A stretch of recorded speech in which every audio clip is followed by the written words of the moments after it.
አርእስተ ዜና በደቡብ ኢትዮጵያ ዳሰነች ወረዳ ማርበርግ ቫይረስን ለመቆጣጠር ትምህርት ቤቶች እንዲዘጉና ትራንስፖርት እንዲቆም ተወሰነ። የኢንተርኔት ተጠቃሚዎችን የግል መረጃ አደጋ ላይ የጣለ አዲስ የክሮም ክስተት መገኘቱ ተገለጸ። የትራምፕ አስተዳደር በአሜሪካ ለሚገኙ ኢትዮጵያውያን ዜጎች የሰጠው ጊዜያዊ ሕጋዊ ፈቃድ እያቋረጠ መሆኑን ዛሬ ባወጣው ማስታወቂያ አረጋገጠ።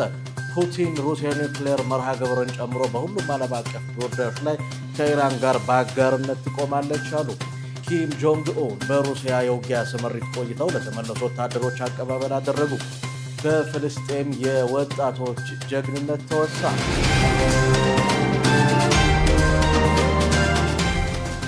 አሰላሙ አለይኩም ወራህመቱላሂ ወበረካቱ። ክቡራትና ክቡራን የነጃሺ ቲቪ የምሽት መረጃ ተመልካቾቻችን እንደምን አምሽታችኋል? ከመረጃዎቹ ጋር ሰኢድ መሐመድ ነኝ። አብራችሁን ቆዩ።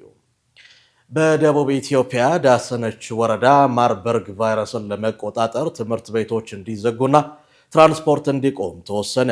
በደቡብ ኢትዮጵያ ክልል የሚገኘው ዳሰነች ወረዳ በማርበርግ ቫይረስ ምክንያት የጣላቸውን እገዳዎች ባነሳ በሰዓታት ልዩነት ውስጥ በድጋሚ የህዝብ ማመላለሻ ትራንስፖርት እንቅስቃሴ፣ ትምህርትና ድግሶች እንዲቆም ወስኗል። የወረዳ አስተዳደሩ ክልከላዎቹን የጣለው የማርበርግ ቫይረስ ወረርሽኝ ዳግም በሰዎች ላይ እየተገኘ መሆኑን በመጥቀስ ነው። የማርበርግ ቫይረስ ለመጀመሪያ ጊዜ በተገኘበት አሪ ዞን አጎራባች በሆነው ደቡብ ኦሞ ዞን ስር የሚገኘው ዳሰነች ወረዳ ክልከላውን ይፋ ያደረገው ትላንት አርብ ታህሳስ 3 2018 ዓመተ ልደት ምሽት ላይ ነው። የወረዳ አስተዳደሩ የበሽታውን ስርጭት ለመግታት ያለመውን የመጀመሪያውን ክልከላ የጣለው ከ2 ሳምንት ገደማ በፊት ዳር 21 ነበር። ይህ ክልከላ አንድ ሳምንት ከቆየ በኋላ በከፊል እንዲነሳም ተደርጎ ነበር። በትላንትናው ዕለት ደግሞ እገዳዎቹ ሙሉ በሙሉ እንደተነሱ ተገልጿል። እገዳው የተነሳው የማርበርግ ቫይረስ ስርጭትን ለመከላከልና ለመቆጣጠር እየተሰጠ ያለው የግንዛቤ ማስጨበጫ ስራዎች ለውጥ እያሳዩ በመምጣታቸው እንደሆነ ወረዳው አስታውቋል። ውሳኔው ይፋ ከተደረገ ከ8 ሰዓታት ገደማ በኋላ ግን የመጀመሪያው ጥብቅ እገዳዎች በድጋሚ መጣላቸው ይፋ ተደርጓል። በዚህም መሰረት መግለጫው ትምህርት ቤቶች ላልተወሰነ ጊዜ ዝግ እንዲሆኑ ተወስኗል ብሏል።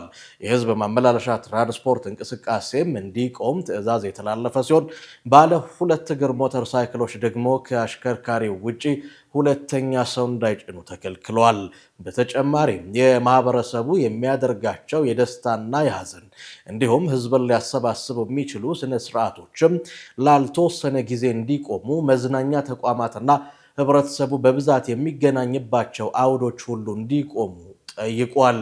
የወረዳ አስተዳደሩ እገዳዎቹን የጣለው የጤና ሚኒስቴር አንድ ሰው በማርበርግ ቫይረስ መያዙ እንደተረጋገጠ በዕለታዊ የበሽታ ስርጭት መረጃውን ይፋ ካደረገ በኋላ ነው። ለመጀመሪያ ጊዜ በኢትዮጵያ መገኘቱ ይፋ ከተደረገ ነገ እሁድ ታህሳስ 5 2018 አንድ ወር የሚሞላው የማርበርግ ቫይረስ እስካሁን ድረስ በ14 ሰዎች ላይ ተገኝቷል። ከእነዚህም ውስጥ 4ቱ ያገገሙ ሲሆን 8ቱ ህይወታቸው አልፏል። 2 ሰዎች ደግሞ ሕክምና ላይ ይገኛሉ። ዘገባው የቢቢሲ።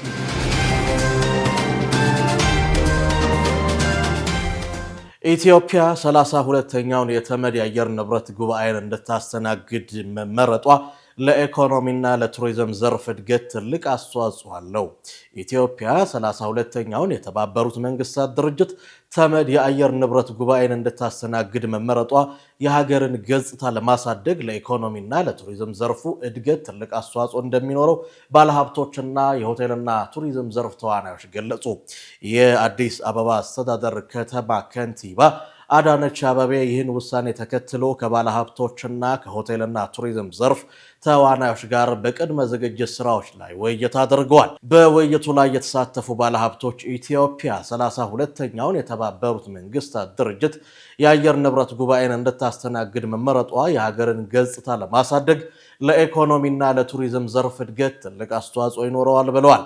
ከኦሜዳድ ኃላፊነቱ የተወሰነ የግል ማህበር አቶ አባተ ባዬ መርሃ ግብሩ ኢትዮጵያ ያላትን ታሪካዊና ዲፕሎማሲያዊ ብቃት እንዲሁም እንግዳ ተቀባይነት ለማሳየት የሚያስችል ትልቅ አጋጣሚ ነው ብለዋል። ከሜድሮክ ኢንቨስትመንት ግሩፕ አቶ ጀማል አህመድ በበኩላቸው ይህ ጉባኤ ሀገርን በዓለም አደባባይ ከፍ የሚያደርግና ለአጭር ጊዜ ብቻ ሳይሆን ለወደፊትም እንደ ኦሎምፒክ ያሉ ሌሎች ትልልቅ ዝግጅቶችን የማስተናገድ እድል በር ይከፍታል ብለዋል። ከጊፍት ሪል ስቴት አቶ አርአያ ገብረ ኢየሱስ አጋታ ለሀገራችን ኢኮኖሚ ይበልጥ መነቃቃት ለመፍጠር ጉባኤው በእጅጉ ጠቃሚ ነው ብለዋል። አቶ በላይነህ ክንዴም እንደተናገሩት ጉባኤው የኢንቨስትመንትን እድል ያሰፋል፣ የስራ እድል ይፈጥራል፣ የቱሪዝሙን ዘርፍ ከፍ ያደርጋል፣ እንዲሁም ብዙ ዶላርና ገቢ ወደ ሆቴሎችና ሌሎች አገልግሎት ሰጪ ተቋማት ያመጣል። ኢትዮጵያ ጉባኤውን እንድታዘጋጅ መመረጧ የመንግስትን የዲፕሎማሲ ውጤት፣ የህዝብን ድካምና ኢትዮጵያ ለአረንጓዴ ኢኮኖሚ ያደረገችውን አስተዋጽኦ መግለጫ ነው ብለዋል። ባለሀብቶቹ በሚሰጡት አገልግሎት ላይ ሰፋ ያለ ዝግጅት ለማድረግና ጉባኤው በሚያስፈልጉት ጉዳዮች ሁሉ የበኩላቸውን ለመወጣት ቃል ገብተዋል።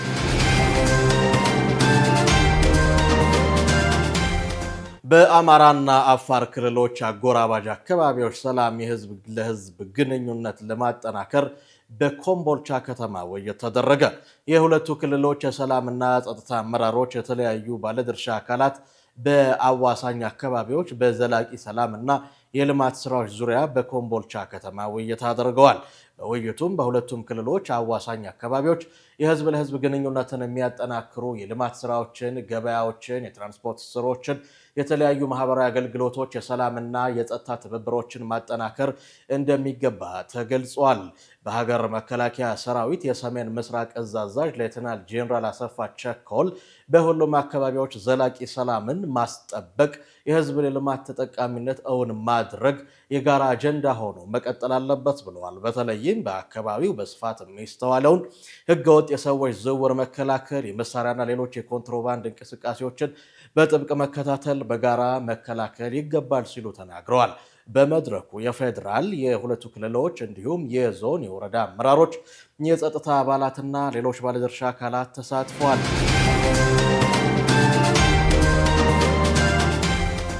የኢንተርኔት ተጠቃሚዎችን የግል መረጃ አደጋ ላይ የጣለ አዲስ የክሮም ክፍተት መገኘቱ ተገለጸ። ይህን ተከትሎም ጎግል ለክሮም መረጃ ማፈላለጊያ በአስቸኳይ ሊተገበሩ የሚገባቸውን 3 አደገኛ ክፍተቶች መድፈኛ አዲስ ማሻሻያ መልቀቁን አስታውቋል። ከነዚህ ክፍተቶች መካከል አንዱ በተለይ እጅግ አደገኛ ሲሆን የግል መረጃዎችን ለመጥለፍ በመረጃ ጠላፊዎች በንቃት ጥቅም ላይ እየዋለ ያለ ዜሮ ዴይ የተባለ ጥቃት መሆኑ ታውቋል። የደህንነት ባለሙያዎች እንዳስጠናቀቁት ከሆነም ይህ አደገኛ ክፍተት የመረጃ ጠላፊዎች ኮምፒውተራችንን ወይም ስልካችንን ዘልቀው በመግባት የይለፍ ቃሎችንና ሌሎች ምስጢራዊ መረጃዎችን እንዲሰርቁ የሚያስችል መሆኑ ታውቋል። የእስካሁኑ መለያ ቁጥር CVE ያልተሰጠውና በጎግል ውስጥ መለያ ብቻ የሚታወቀው ይኸው ክፍተት በክሮም ተጠቃሚዎች ላይ ከፍተኛ ጉዳት ሊያደርስ እንደሚችል ተገልጿል። ይህ ጥቃት በፈረንጆቹ 2025 የመረጃ ጠላፊዎች በስፋት ሲጠቀሙበት የተገኘ 8ኛው የክሮም ዜሮ ዴይ ጥቃት መሆኑ ተረጋግጧል። ይህ የሚያሳየው የክሮም ተጠቃሚዎች በተደጋጋሚ የጥቃት ኢላማ መሆናቸውን ነው። ታህሳስ 1 2018 የተለቀቀው ይህ ማሻሻያ ከላይ ከተጠቀሰው ከፍተኛ አደጋ በተጨማሪ 2 መካከለኛ ደረጃ የተሰጣቸውን የደህንነት ክፍተቶች ይደፍናል ተብሏል። ሁሉም የክሮም ተጠቃሚዎች የግል መረጃቸው ሳይጠለፍ የባንክ አካውንታቸው አደጋ ላይ ሳይወድቅ ለመከላከል እንዲችሉ ሁሉንም የክሮም የመረጃ ማፈላለኪያቸውን በአስቸኳይ እንዲያዘምኑ መክሯል። በተያያዘም የሰው ሰራሽ አስተውሎት ሞዴሎችን አቅም መጨመር የሳይበር ደህንነት ላይ ከፍተኛ ስጋት መደቀኑ ተገልጿል። ኩባንያው አሁን እያለማቸው ያሉ አንዳንድ የኤአይ ስርዓቶች የአቅም ዝግጅት መለኪያ መሰረት ከፍተኛ የሚባል ደረጃ ሊደርሱ እንደሚችሉ አስጠንቅቋል። ይህ ማለት እነዚህ የላቁ የሰው ሰራሽ አስተውሎት ሞዴሎች ለወደፊት ለውስብስብ የጠለፋ ተግባራት ድጋፍ መስጠትና ከዚህ ቀደም ያልታወቁ የኮምፒውተር ደህንነት ክፍተቶችን በማግኘት ረገድ ትልቅ ሚና ይኖራቸዋል። የቴክኖሎጂ ባለሙያዎች ይህን የኤአይ አቅም መጨመር ጥቃቶችን ሊያፋጥን፣ ወንጀለኞችን ውስብስብ የሳይበር ጥቃቶችን ለመፈጸም የሚያስፈልጋቸውን የመግቢያ በር ባሪየር ቱ በእጅጉ ዝቅ ሊያደርገው እንደሚችል ማስጠንቀቂያ ሰጥቷል። መረጃው የኢንሳ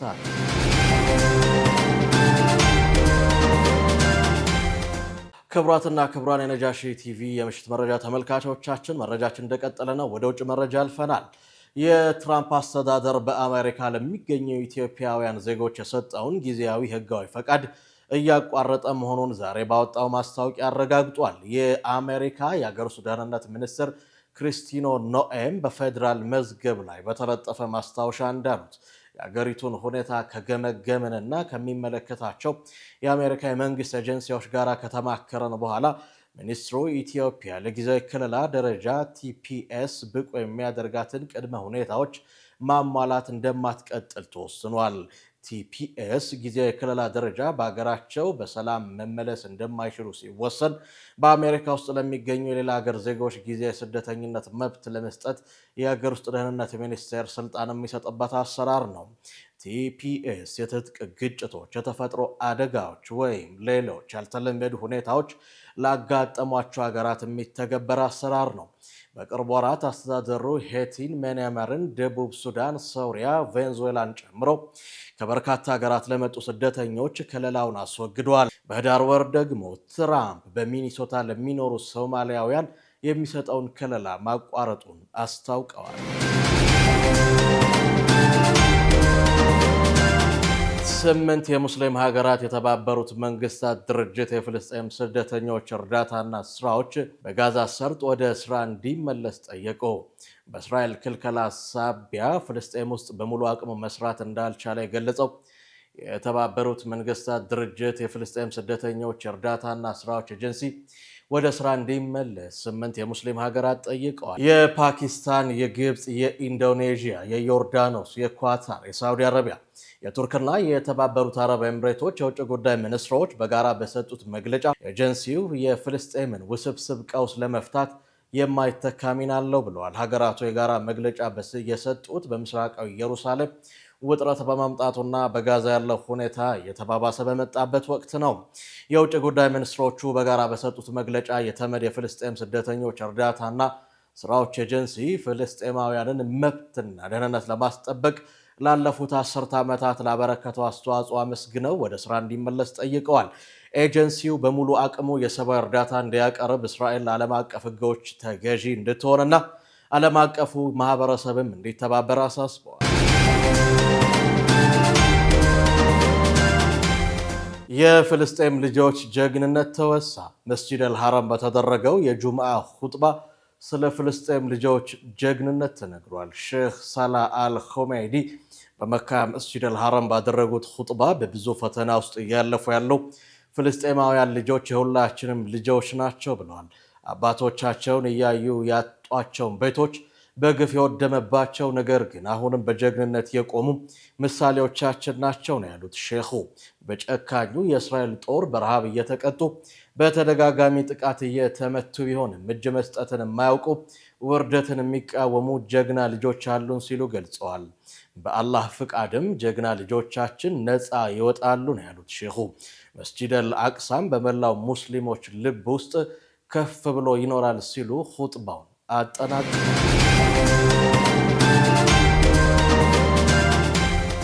ከጠፈር ላይ በተነሳው የካዕባ አስደናቂ ፎቶ በዓለም ላይ ደማቅ ብርሃን ፈጥሮ ታየ። የጠፈር ፎቶግራፍ ታዋቂ የሆነው የጠፈር ተመራማሪ ዶን ፔቲት ከፍተኛ ጥራት ባለው የኒካን ካሜራ በመጠቀም ከጣቢያ ኮፑላ መስኮት ትዕይንቱን ቀርጿል። በሳውዲ አረቢያ የመካ አስደናቂ የምህዋር ፎቶግራፍ የእስልምናን ቅዱስ ቦታ ካዕባን ከምድር በላይ ከ400 ኪሎ ሜትር ርቀት ላይ እንደ ደማቅ ማዕከላዊ ብርሃን አድርገው በማሳየት በማህበራዊ ሚዲያ መነጋገሪያ ሆኖ ታይቷል። በቅርቡ ከዓለም አቀፍ የጠፈር ጣቢያ የተመለሰው የናሳ ጠፈርተኛ ዶን ፔቲት ምስሉን በኤክስ ገጹ ላይ አጋርቷል። የሳውዲ አረቢያ መካ የምህዋር እይታዎች በመሃል ላይ ያለው ብሩህ ቦታ ካዕባ የእስልምና ቅዱስ ቦታ ከጠፈር ላይ ደምቆ ይታያል በማለት ተደንቆ ገልጿል። ምስሉ የመካ ከተማን ሰፊ ቦታ በሸለቆች ውስጥ እንዳለ ያሳያል። ታላቁ መስጂድ አልሐረምን ክፈፉን ይቆጣጠራል ተብሏል። በጥቁር ኪስዋ ልብስ የተሸፈነው ካዕባ ከዓመት እስከ ዓመት በበርካታ ሙስሊም ኡማ እንደሚጎበኝ ይታወቃል። ፑቲን ሩሲያ የኒውክሌር መርሃ ግብርን ጨምሮ በሁሉም የዓለም አቀፍ ጉዳዮች ላይ ከኢራን ጋር በአጋርነት ትቆማለች አሉ። በቱርክሜኒስታን አሻጋባት ከተማ በተካሄደው ዓለም አቀፍ የሰላም ፎረም ጎን ለጎን ፕሬዝዳንት ቭላዲሚር ፑቲን እና የኢራኑ ፕሬዝዳንት መሱድ ፔዜሽኪያን ተገናኝተው ውይይት አድርገዋል።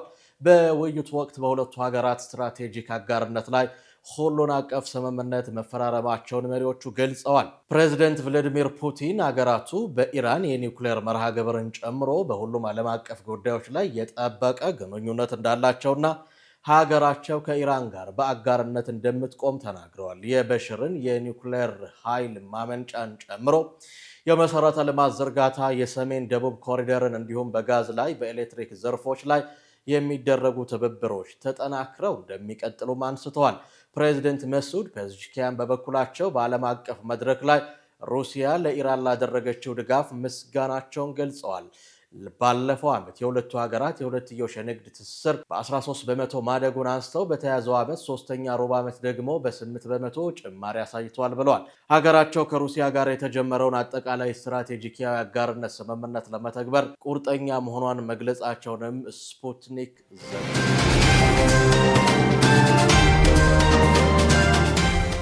ኪም ጆንግ ኡን በሩሲያ የውጊያ ስምሪት ቆይተው ለተመለሱ ወታደሮች አቀባበል አደረጉ። የሰሜን ኮሪያው መሪ በሩሲያ ኩርሱክ ክልል ለ120 ቀናት የባህር ማዶ ስምሪቱን አጠናቀው ለተመለሱ የጦር ምህንድስና ክፍል በተዘጋጀ ስነ ስርዓት ላይ ተገኝተዋል። የኮሪያ የማዕከላዊ ዜና አገልግሎት ወታደሮቹ በሩሲያ የውጊያና የምህንድስና ተልዕኮችን ሲያካሂዱ ጀብዱ ማሳየታቸውንና ከገዢው ፓርቲ የተሰጣቸውን ትዕዛዝ መፈጸማቸውን አወድሷል። ወደ ቢዝነስ መረጃችን እናልፋለን። ዙበይዳ ሐሰን እንደሚከተለው አዘጋጅቷለች። ተከታትለን እንመለስ።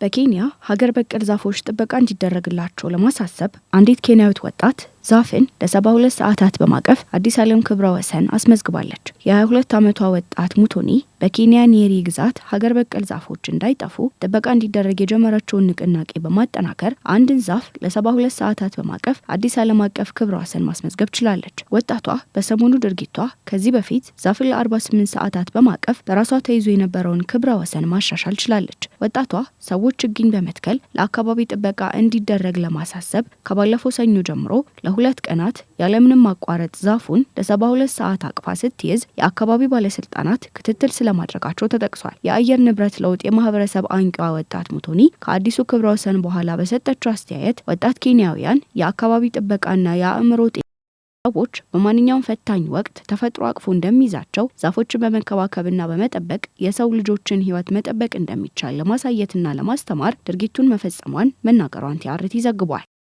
ሹፌር አልባ ታክሲዎችን ለደንበኞች በማቅረብ የሚታወቀው ዋይሞ ኩባንያ አንዲት ሴት ወደ ሆስፒታል በማቅናት ላይ ሳለች በመኪና የኋለኛ ወንበር ላይ ልጅ መገላገሏን አሳውቋል። የዋይሞ ኩባንያ ቃል አቀባይ እንደተናገሩት አገልግሎት ፈላጊዋ እንስት ሹፌር አልባ ታክሲ ወይም ሮቦት ታክሲ ያዘዘችው ወደ ጤና ተቋም ለመሄድ እንደነበርና ጉዞ ሲጀምሩም በመኪና የኋላ መቀመጫ ላይ ያልተለመደ እንቅስቃሴ በጉዞ አስተባባሪ ቡድኖች መታዘባቸውን ተከትሎ ለፖሊስ የአስቸኳይ እርዳታ ጥሪ ማስተላለፋቸውን ለኬቲቪው ፎክስ 2 ቻናል ተናግረዋል። ዩፒአይ በበኩሉ እናት መኪና ውስጥ ካለ ሰው እርዳታ ልጇን በሰላም የተገላገለች ሲሆን ሰው አልባው መኪናም በመዳረሻነት ወደ ታዘዘው ሳን ፍራንሲስኮ ዩኒቨርሲቲ የሕክምና ማዕከል ለተጨማሪ የሕክምና እርዳታ አድርሷታል። እናትና ልጅን ለድንገተኛ ሕክምና የተረከበው የዩኒቨርሲቲው የሕክምና ማዕከልም እናትና በታክሲ ውስጥ ከቻይና ወደ አፍሪካ የሚላኩ ምርቶች መጠን መጨመሩ ተነግሯል። የቻይና የጉምሩክ መረጃ እንደሚያሳየው በ2025 የመጀመሪያዎቹ 8 ወራት ውስጥ 122 ቢሊዮን ዶላር የሚያወጡ እቃዎች ወደ አፍሪካ ተልከዋል ተብሏል። ይህም አሃዝ 200 ቢሊዮን ዶላር ሊደርስ እንደሚችልም ትንበያዎቹ ያሳያሉ።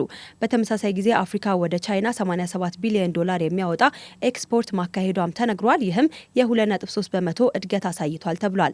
ማሽነሪዎች፣ ከባድ መሳሪያዎች፣ አውቶሞቢሎችና የብረት ምርቶች ቻይና ወደ አፍሪካ በብዛት የምትልካቸው ምርቶች ናቸውም ተብሏል። ቻይና ከአፍሪካ ሀገራት ጋር ያላትን የንግድ ትስስር በማጠናከር ካለፉት 4 ዓመታት ከነበረው በሚበልጥ ሁኔታ በ2024 የሁለትዮሽ ንግድ 295.6 ቢሊዮን ዶላር መድረሱም ተዘግቧል።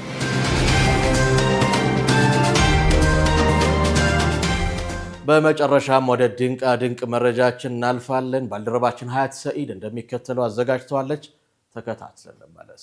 በኬንያ ሀገር በቀል ዛፎች ጥበቃ እንዲደረግላቸው ለማሳሰብ አንዲት ኬንያዊት ወጣት ዛፍን ለ72 ሰዓታት በማቀፍ አዲስ ዓለም ክብረ ወሰን አስመዝግባለች። የ22 ዓመቷ ወጣት ሙቶኒ በኬንያ ኒሪ ግዛት ሀገር በቀል ዛፎች እንዳይጠፉ ጥበቃ እንዲደረግ የጀመረችውን ንቅናቄ በማጠናከር አንድን ዛፍ ለ72 ሰዓታት በማቀፍ አዲስ ዓለም አቀፍ ክብረ ወሰን ማስመዝገብ ችላለች። ወጣቷ በሰሞኑ ድርጊቷ ከዚህ በፊት ዛፍን ለ48 ሰዓታት በማቀፍ በራሷ ተይዞ የነበረውን ክብረ ወሰን ማሻሻል ችላለች። ወጣቷ ሰዎች ችግኝ በመትከል ለአካባቢ ጥበቃ እንዲደረግ ለማሳሰብ ከባለፈው ሰኞ ጀምሮ ለ2 ቀናት ያለምንም ማቋረጥ ዛፉን ለ72 ሰዓት አቅፋ ስትይዝ የአካባቢ ባለስልጣናት ክትትል ስለማድረጋቸው ተጠቅሷል። የአየር ንብረት ለውጥ የማህበረሰብ አንቂዋ ወጣት ሙቶኒ ከአዲሱ ክብረ ወሰን በኋላ በሰጠችው አስተያየት ወጣት ኬንያውያን የአካባቢ ጥበቃና የአእምሮ ጤና የተያዙ መሆናቸውን እንዲገነዘቡ ፈልጋለሁ ብላለች። ሰዎች በማንኛውም ፈታኝ ወቅት ተፈጥሮ አቅፎ እንደሚይዛቸው ዛፎችን በመንከባከብና በመጠበቅ የሰው ልጆችን ሕይወት መጠበቅ እንደሚቻል ለማሳየትና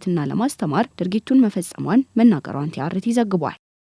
ሹፌር አልባ ታክሲዎችን ለደንበኞች በማቅረብ የሚታወቀው ዋይሞ ኩባንያ አንዲት ሴት ወደ ሆስፒታል በማቅናት ላይ ሳለች በመኪና የኋለኛ ወንበር ላይ ልጅ መገላገሏን አሳውቋል። የዋይሞ ኩባንያ ቃል አቀባይ እንደተናገሩት አገልግሎት ፈላጊዋ እንስት ሹፌር አልባ ታክሲ ወይም ሮቦት ታክሲ ያዘዘችው ወደ ጤና ተቋም ለመሄድ እንደነበርና ጉዞ ሲጀምሩም በመኪና የኋላ መቀመጫ ላይ ያልተለመደ እንቅስቃሴ በጉዞ አስተባባሪ ቡድኖች መታዘባቸውን ተከትሎ ለፖሊስ የአስቸኳይ እርዳታ ጥሪ ማስተላለፋቸውን ለኬቲቪው ፎክስ 2 ቻናል ተናግረዋል። ዩፒአይ በበኩሉ እናት መኪና ውስጥ ካለ ሰው እርዳታ ልጇን በሰላም የተገላገለች ሲሆን ሰው አልባው መኪናም በመዳረሻነት ወደ ታዘዘው ሳን ፍራንሲስኮ ዩኒቨርሲቲ የሕክምና ማዕከል ለተጨማሪ የሕክምና እርዳታ አድርሷታል። እናትና ልጅን ለድንገተኛ ሕክምና የተረከበው የዩኒቨርሲቲው የሕክምና ማዕከልም እናትና በታክሲ ውስጥ የተወለደውን አዲሱን ሕፃን በመልካም ሁኔታ እንደተረከባቸው ማረጋገጫን ሰጥቷል።